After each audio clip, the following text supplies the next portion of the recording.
Welcome back. एक बार फिर से आपका यूट्यूब चैनल पे स्वागत है। आज थोड़ा लेट हो गया, इसलिए मैं क्षमा चाहूँगा। आज हम शुरू करने वाले हैं वर्ण भाग 2 को। मतलब हमने स्वर और व्यंजन चल रहे हैं, हमारे क्या चल रहे हैं, स्वर और व्यंजन चल रहे हैं, जिसे हम पढ़ रहे हैं। अब इससे आगे हम अलग अलग पार्ट बनाए हैं। अगर हम इकट्ठा बनाते तो बहुत बड़ा हो जाता और ज़्यादा समझ में भी नहीं आता, इसलिए हमने इसे क्या किया है, शॉर्ट किया है, छोटे छोटे पार्टों में विभाजित किया है। उसी रूप में हमारा आज वर्ण भाग 2 शुरू होने जा रहा है। तो उससे पहले हम आज का थॉट देख लेते हैं। थॉट ऑफ द डे देख लेते हैं। कर्म, ज्ञान और भक्ति का संगम ही जीवन का तीर्थराज है। मतलब कर्म, ज्ञान और भक्ति, इन तीनों चीज़ों का संगम हो जाए, क्या हो जाए, संगम। संगम जानकी के मिलन को बोलते हैं। किसे बोलते हैं, मिलन को। अगर इन तीनों का मिलन हो जाए तो जीवन का जितने भी तीर्थ जीवन में देखें वो सारे के सारे सार्थक हो जाते हैं, सब चीज़ें सार्थक हो जाती है। ये थॉट दिया था दीनानाथ दिनेश ने। चलो हम शुरू करते हैं वर्ण को। वर्ण या अक्षर हमने पढ़ लिया था, वर्ण और अक्षर को। किसे पढ़ लिया था, वर्ण और अक्षर को पढ़ लिया था। हमने देखा था कि ध्वनि के सिंबल जो थे, चिन्ह जो थे, वही क्या थे, वर्ण थे। और उसके भेद के बारे में मैंने चर्चा की थी। स्वर और व्यंजन, इसके दो पार्ट थे, भेद थे, जिसे भी हमने देख लिया था। स्वर स्वतंत्र थे, व्यंजन स्वरों की सहायता से बोले जाते थे। ये स्वतंत्र थे और ये स्वतंत्र नहीं थे। इसमें कम समय लगता था स्वरों में, और व्यंजनों में थोड़ा ज़्यादा समय लगता था। इतना हमें पढ़ चुके हैं। अब आगे हम पढ़ने वाले हैं स्वर के भेद। स्वर के मुख्यतः 3 भेद होते हैं, लेकिन हिंदी के अंदर 3 नहीं बल्कि 2 होते हैं। एक संस्कृत में होता है प्लुत स्वर, प्लुत स्वर। उसको भी मैंने संस्कृत के कुछ अलग अलग चीज़ें हैं, उन्हें भी मैंने साथ में ऐड किया है, जिसमें आपको किसी भी प्रकार का कोई डाउट ना हो। लेकिन मैं उन चीज़ों को पूरी तरीके से समझाने वाला नहीं हूँ, क्योंकि उनकी क्लास में अलग लेने वाला हूँ, तो इसीलिए उनको मैं थोड़ा अलग समझाऊंगा। अब मैंने 3 पार्ट लिख दिए, 3 भेद होते हैं, लेकिन हिंदी में कितने होते हैं, 2 पार्ट होते हैं। कितने होते हैं, हिंदी में 2 पार्ट होते हैं। तीसरा संस्कृत का जो है वो प्लुत स्वर है। जैसे मैं उच्चारण करूँ ओम, जिसे आप ओम बोलते हैं, ये प्लुत स्वर है। मतलब ये हमारा प्लुत स्वर है संस्कृत का, जो हम हिंदी में बोलते तो हैं लेकिन स्वरों में उनकी गिनती नहीं करते। तो उस आधार पर स्वरों के कितने भेद होते हैं, 2 भेद होते हैं। कितने हैं, 2। पहला है ह्रस्व स्वर, दूसरा है दीर्घ स्वर। क्या है, ह्रस्व स्वर। अब ह्रस्व स्वर वो होता है, ह्रस्व छोटे को बोलते हैं, छोटा या लघु, या इन्हें एक मात्री भी बोलते हैं। क्या बोलते हैं, एक मात्री, एक मात्रा वाले, एक मात्रिक स्वर भी बोलते हैं। अब ह्रस्व स्वर की वे स्वर होते हैं जिसके उच्चारण में कम समय लगता हो। क्या लगता हो, कम समय, वो ह्रस्व स्वर है। और जिसमें ज़्यादा समय लगता हो वो क्या होते हैं, दीर्घ स्वर होते हैं। क्या होते हैं, दीर्घ स्वर होते हैं, जिसमें ह्रस्व स्वर से ज़्यादा समय लगता हो। किससे, ह्रस्व स्वर से ज़्यादा समय लगता है वो तो दीर्घ है, और जिसमें कम समय लगता है वो क्या होते हैं, ह्रस्व स्वर होते हैं। जैसे एग्जाम्पल के रूप में देखते हैं, तो जैसे ह्रस्व स्वर में लिखा हुआ है ए, ई, उ और ऋषि, ये 4 ह्रस्व स्वर है। क्या है, ये 4 ह्रस्व स्वर हैं।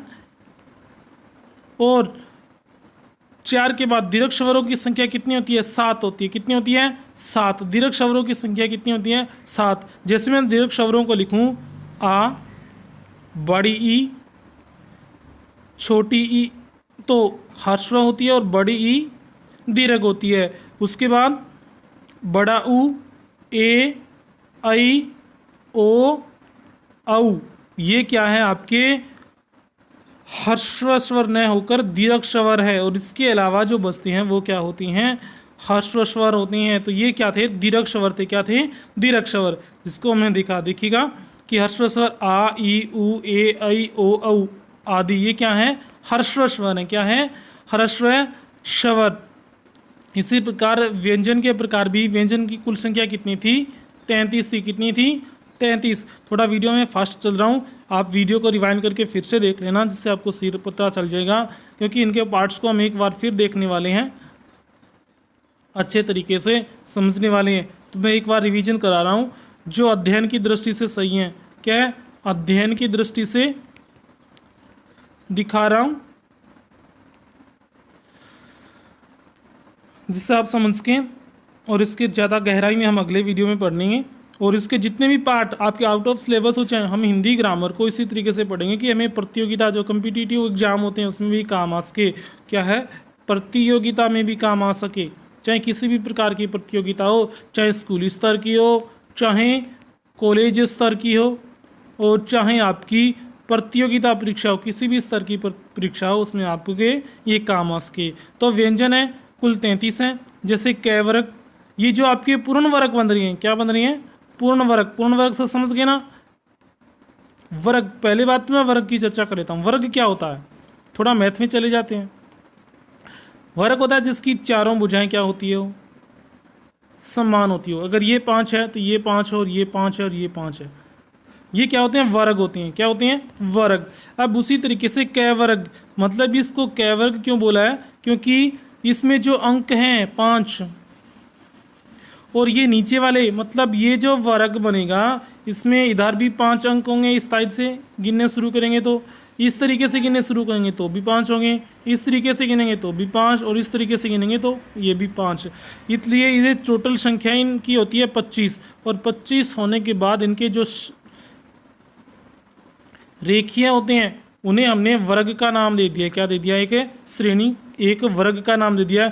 और वर्ग के रूप में जो प्रथम वर्ण है, पहला वर्ण है, उसी आधार पर उसका क्या कर दिया? हमने नामकरण कर दिया। जैसे कै वर्ग में कै वर्ग जो लिखा हुआ है, कै, खे, गे, घे और अड़, ये 5 वर्ण आ गए। उसी तरीके से अगर अगला देखें तो चै वर्ग, तो चै वर्ग में ये चै, छे, जय, जय और ई है, ये क्या है? 5 वर्ण है। तो ये भी क्या है? दूसरा वर्ग है। क्या है? दूसरा वर्ग है। इसके बाद टै वर्ग, टे, ठे, डे, ढेण है, ये भी तो क्या है? 5 है। और ये कौन सा वर्ग होता है? टै वर्ग होता है। उसी तरीके से टै वर्ग और पै वर्ग, इनको हमने इनकी संख्या के आधार पर क्या बांट लिए? वर्ग बांट लिए। अब इनकी वर्ग की बात करें तो वर्ग कुल कितनी है? 5 ही हैं। कुल कितनी है? 5 वर्ग हैं। और 5 वर्ग के क्या होते हैं? 25 वर्ण होते हैं। कुल कितने होते हैं? 25 वर्ण, जिन्हें स्पर्शी व्यंजन कहते हैं। किस क्या बोलते हैं इन्हें? स्पर्शी व्यंजन। ये बातें याद रख लेना, इन्हें बोलते हैं स्पर्शी व्यंजन। अब देखिएगा, ये है अंतस्थ व्यंजन। ये वर्ग में नहीं रखेंगे। क्यों नहीं रखेंगे? इनकी संख्या 4 है। अगर पहली रो में अगर 6 होते और फिर नीचे भी 6 होते तो ये वर्ग बनता, लेकिन ये वर्ग नहीं बन रहा है क्योंकि इनकी संख्या में 4 है। और अंतस्थ, अंतस्थ क्या होता है? अंत है, बीच में स्थित, जो बीच में स्थित हो, मतलब जिसके उच्चारण में पूर्णतः कोई भी अंग किसी दूसरे अंग से स्पर्श नहीं करता हो, नहीं करता हो, वो क्या होता है? अंतस्थ व्यंजन होता है। उसी तरीके से देखें तो उष्म व्यंजन, उष्म व्यंजन क्या होता है? उष्म, उष्म को समझ लेते हैं। उष्म क्या होता है? उष्म, उष्मा को बोलते हैं। किसे बोलते हैं? उष्मा को। और उष्मा होती है गर्मी। क्या होती है? गर्मी। अब जिसके उच्चारण में मुख से गर्म हवा बाहर आती हो, क्या आती हो? गर्म हवा बाहर आती हो, वो उष्मीय व्यंजन कहलाते हैं। इनकी संख्या भी कितनी है? 4 है। तो ये भी क्या है? वर्गीय व्यंजन नहीं है। ये भी वर्गीय व्यंजन नहीं है, क्योंकि इनकी संख्या भी कुल कितनी है? 4 है। और इसका उच्चारण करके देखिएगा, हमारे मुख से बहुत सी तेज हवाएं आती हैं, जैसे स और है। ये 4 वर्ण उष्म व्यंजन कहलाते हैं। क्या कहलाते हैं? उष्म व्यंजन। इसके बाद आते हैं संयुक्त व्यंजन। क्या आते हैं? संयुक्त व्यंजन। अब संयुक्त व्यंजन में 4 वर्ण आते हैं। जैसे मैं बात करूं, अक्षय है, त्रे है, गे है और श्रे है। ये 4 वर्ण आते हैं संयुक्त व्यंजन में। अब इन्हें संयुक्त क्यों बोला गया है? क्योंकि इनके साथ में एक एक वर्ण और जुड़ा हुआ है। मतलब ये 2 वर्णों के मेल से बने होते हैं। कितने वर्णों के मेल से? 2 वर्ण। और वो कौन से? 2 तो पूर्णतः व्यंजन होंगे, एक हाफ व्यंजन और एक पूर्ण व्यंजन, और साथ में ईश्वर। मतलब इसमें कुल अक्षर कितने हो गए? 2.5 हो गए। जैसे अक्षय की बात करूं, अक्षय के अंदर क प्लस में श और प्लस में ए, मतलब 3 वर्ण से अक्षय बना है। जिस तरीके से लिखा हुआ है कि क से और ए से मिलकर क्या बना था? अक्षय बना था। अगर आगे देखूं त्रय की, तो तय और रे और ए से त्रय बना। अगर बात करूं जय की, जय इए और ए से, ये क्या बना है? जय बना है। अब बच गया श्रेय। श्रेय जो लिखा नहीं गया, श्रेय को भी बता देता हूं मैं। श्रेय बना है,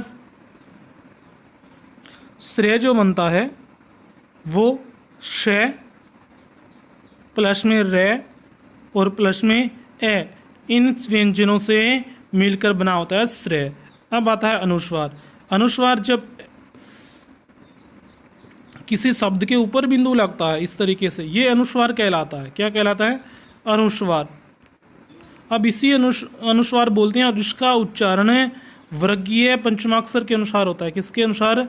वर्गीय पंचमाक्षर। पंचमाक्षर समझ गए कि पंचमाक्षर होता है 5वां अक्षर, उस 5वें अक्षर के अनुसार इसका उच्चारण होता है। और कौन से 5वां अक्षर? अगले वाले वर्ण। याद रखना, जो इसके ऊपर अनुस्वार लगा है उससे नेक्स्ट वाला जो वर्ण होगा, अगले वाला जो वर्ण होगा, उसी के ऊपर क्या है? अनुस्वार लगेगा।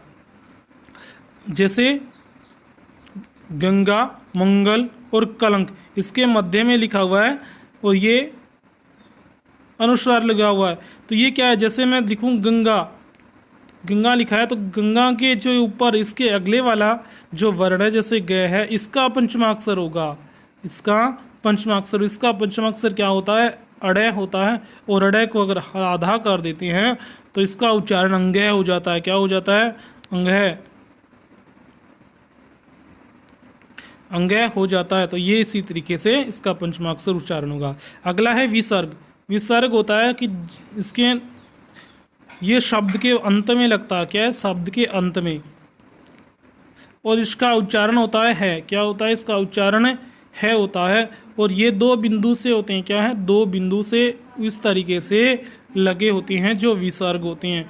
जैसे जब ए के लिखा हुआ है कि जब ए के आगे 2 बिंदु होते हैं तो उसे विसर्ग कहते हैं। जैसे प्रातः है, अंत है आदि। इसके बाद मात्रा की बात कर लेते हैं। स्वर को बोलने में जितना समय लगता है उसे मात्रा कहते हैं। मतलब टाइमिंग, मात्रा का अर्थ क्या है? टाइमिंग से है, समय से है, कि जो समय लग रहा है, जो समय लग रहा है वो उसके उच्चारण में कितना समय लग रहा है, वही उसकी मात्रा होती है।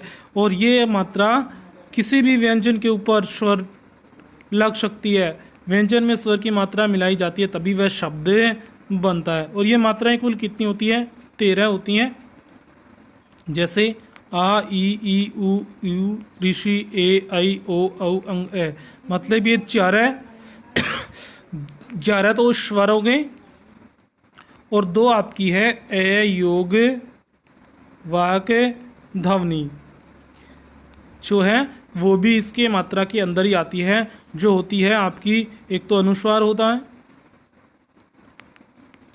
और दूसरा आपका विसर्ग होता है। दूसरा विसर्ग। ये दोनों अयोग वाहक ध्वनियाँ होती हैं जो मात्रा के रूप में प्रयोग की जाती है। तो ये था आज का छोटा सा वीडियो। कैसा लगा आपको बताना है। अगर चैनल पे नहीं है तो सब्सक्राइब कर देना, वीडियो को लाइक कर देना और शेयर भी कर देना। Thank you, bye bye.